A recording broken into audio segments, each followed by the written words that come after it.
Main ya? Main? Oh my god. Mau Instagraman aja. Oh, Instagraman. Nah, kita hilangkan semuanya. Kita mau ibadah hari ini.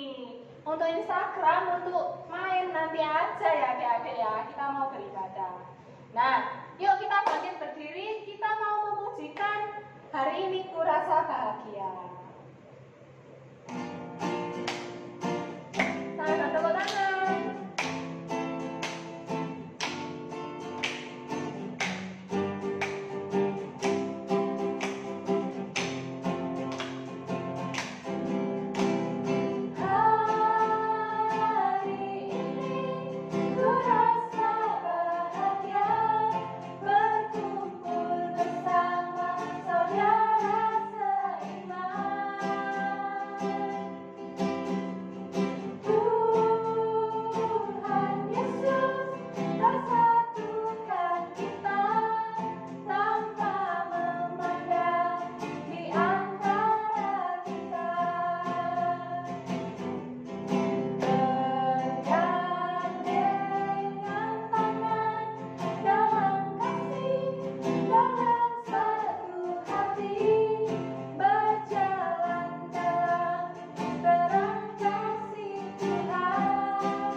Bahagia, kita harus sukacita walaupun kita tidak berkumpul bersama teman-teman. Nah, kita akan menyanyikan satu lagu di mana lagu ini tuh menandakan bahwa kita ini anak GKJW. Lagu apa ya, Mbak? Lagu aku anak GKJW ya, Mbak. Nah, aku anak GKJW. Kita nyanyi bersama-sama. Yuk, bangkit berdiri sambil tepuk tangan ya. Semangat.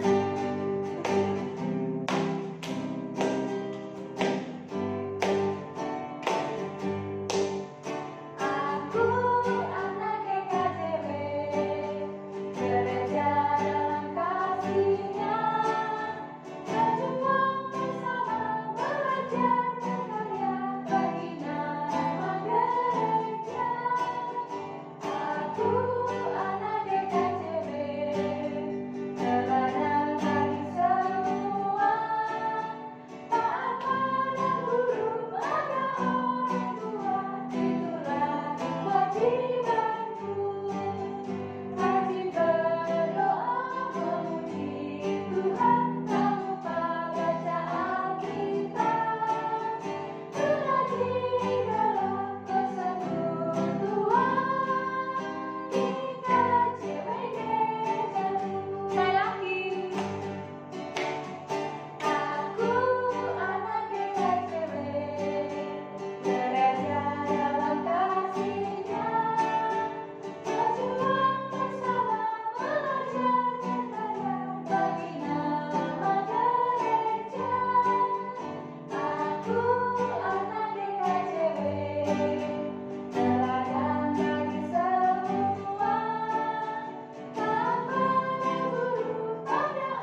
firman Tuhan, kita akan mendengarkan firman Tuhan dengan memujikan satu pujian, yaitu "Kusiapkan hatiku Tuhan".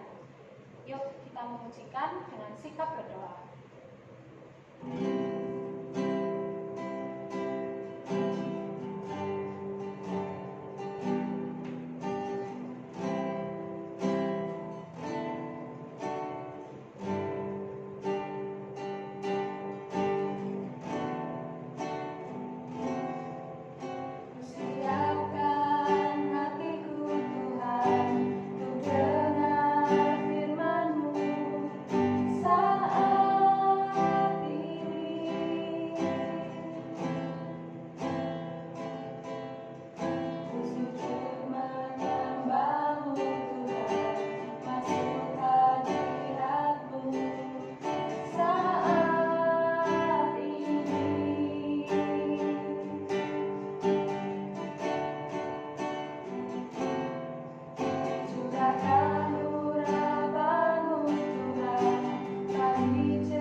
Halo teman-teman, selamat pagi.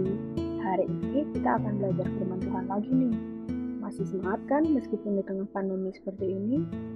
Harus semangat dong. Tahu nggak kenapa kita harus semangat? Pas banget, hari ini kita mau belajar dari 2 Timotius 4 ayat 1-8 yang berjudul "Penuhilah panggilan pelayananmu". Yuk kita baca bersama-sama. 2 Timotius 4 ayat 1-8. Penuhilah panggilan pelayananmu. Di hadapan Allah dan Kristus Yesus yang akan menghakimi orang yang hidup dan yang mati, aku berpesan dengan sungguh-sungguh kepadamu demi penyataannya dan demi kerajaannya. Beritakanlah firman, siap sedialah baik atau tidak baik waktunya.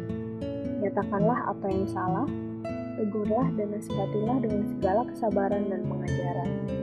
Karena akan datang waktunya, orang tidak dapat lagi menerima ajaran sehat, tapi mereka akan mengumpulkan guru-guru menurut kehendaknya untuk memuaskan keinginan telinganya.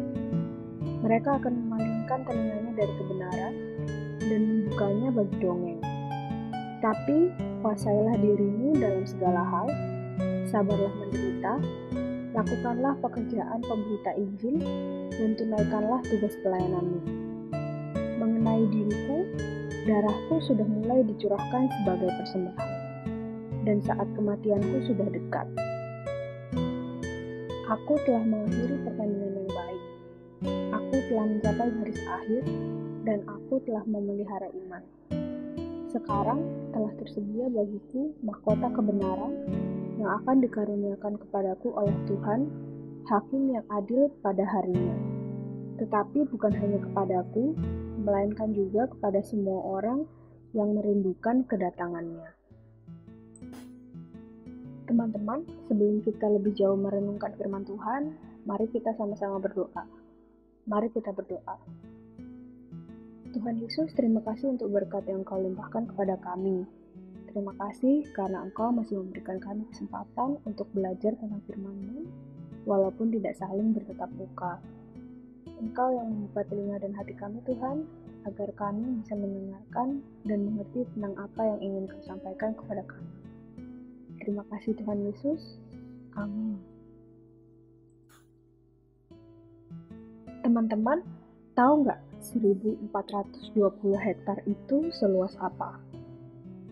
Kalau kalian tahu luas lapangan bola, itu biasanya hanya 0,7 hektar. Jadi, bayangkan jika ada tanah seluas 1420 hektar. Luas sekali kan ya? Itu sudah berapa kali lapangan bola. Nah, pada tahun 1827, ada seorang Kristen keturunan Indo-Rusia yang mengusahakan hutan seluas 1420 hektar di Ngoro. Ngoro itu letaknya di daerah Mojokerto. Kira-kira kalau naik mobil dari Surabaya itu sekitar 1 jam. Karena lahannya sangat besar, maka ia juga dibantu oleh penduduk sekitar yang sebenarnya sudah mulai mengusahakan hutan Ngoro, tetapi tidak memiliki izin resmi. Zaman dahulu, sebelum menggarap tanah, para petani harus melakukan sebuah upacara yang tujuannya adalah meminta izin agar tidak terjadi hal-hal buruk saat menggarap tanah tersebut dan agar tanahnya itu subur. Salah satu upacara yang dilakukan adalah dengan menyanyikan suatu pujian. Orang tersebut yang sudah menjadi kepala di komunitas tersebut memimpin upacara dan menyanyikan pujian dengan menyelipkan pujian kepada Tuhan Yesus.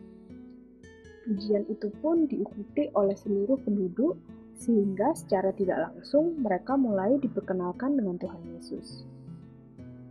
Ada yang tahu siapa orang Kristen keturunan Indo-Rusia ini? Betul sekali. Namanya adalah Kulen, salah satu pendiri dari GKJW. Beliau mengabarkan Injil kepada masyarakat Jawa, khususnya Jawa Timur, dengan menggunakan kebiasaan-kebiasaan dan adat Jawa agar lebih mudah dipahami dan diterima oleh penduduk setempat.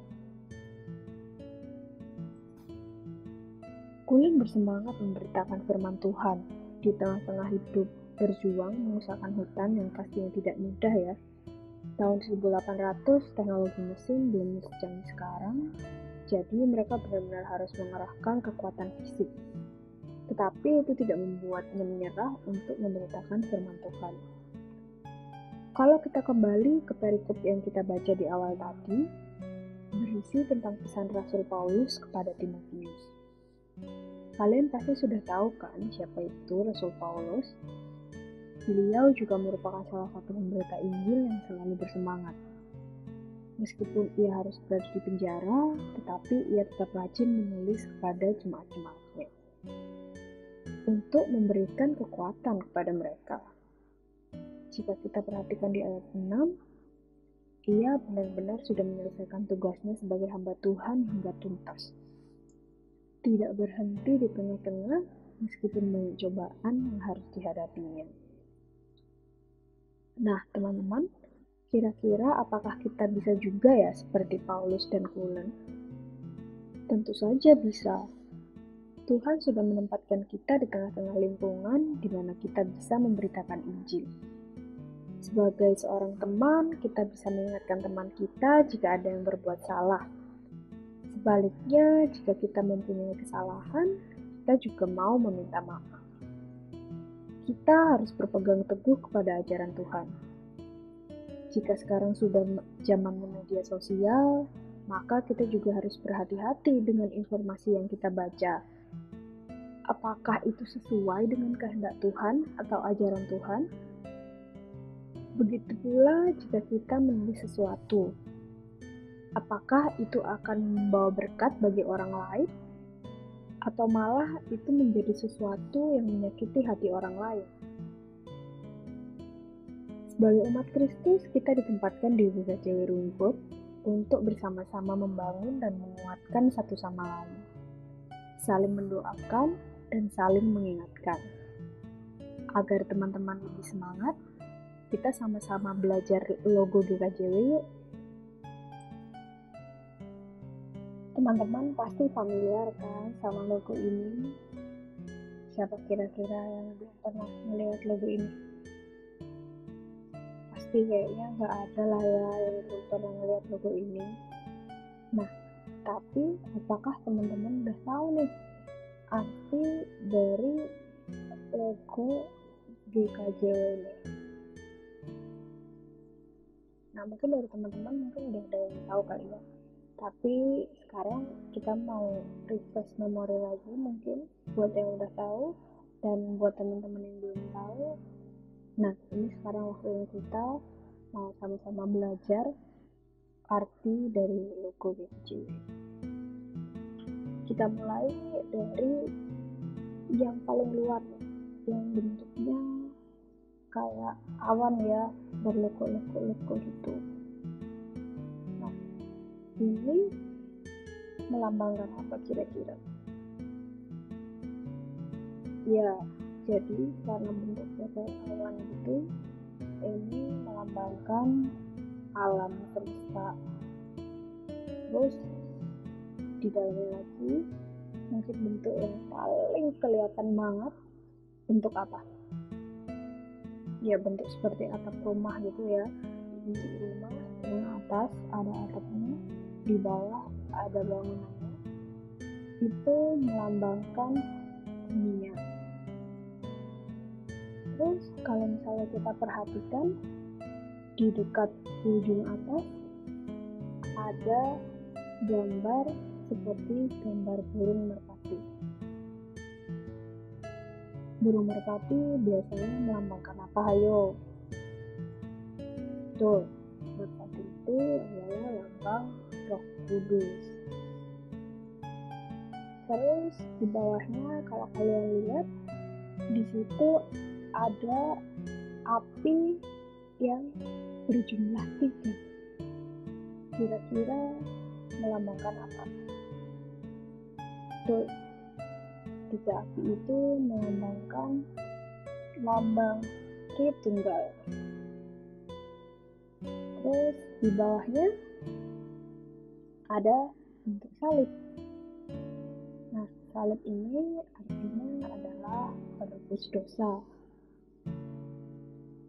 Terus kalau misalnya kalian perhatikan nih, di dalam ada bulatan-bulatan.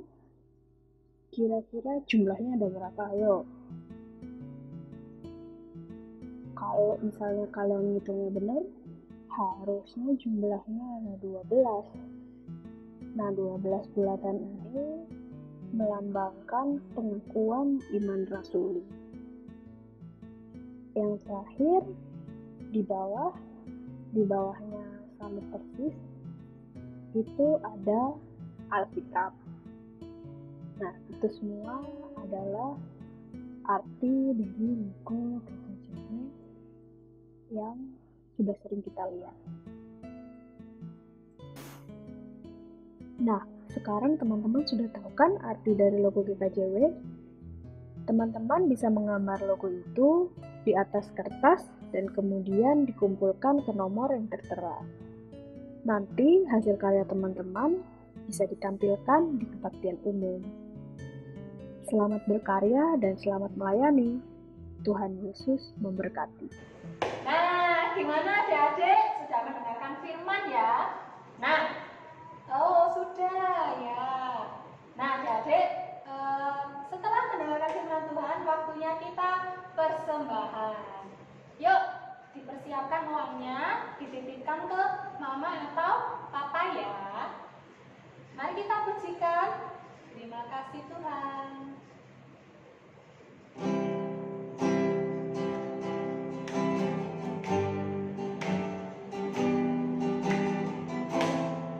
Tepuk tangan boleh.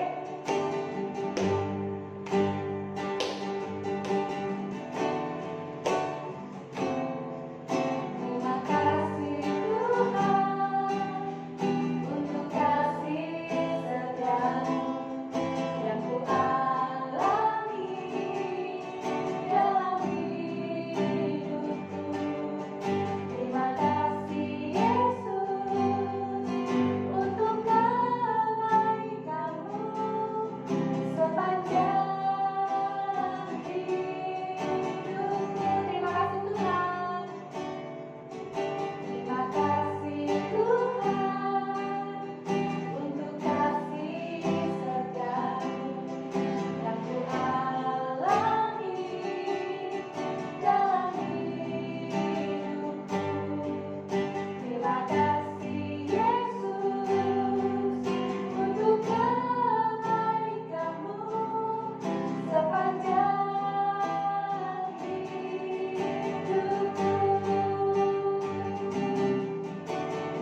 Yuk adik-adik kita berdoa, lipat tangan, tutup mata, kita berdoa. Terima kasih Tuhan Yesus atas berkat dan penyertaan-Mu sampai hari ini. Tuhan, kami telah mengumpulkan persembahan hari ini. Kiranya Tuhan berkati, Tuhan sertai tangan-tangan yang mengelola persembahan ini. Tuhan, kami juga berdoa untuk Indonesia, yaitu untuk negara kami. Kiranya Tuhan pulihkan, kiranya Tuhan berikan kesehatan kepada semua orang Tuhan. Tuhan, kami juga berdoa untuk sekolah kami.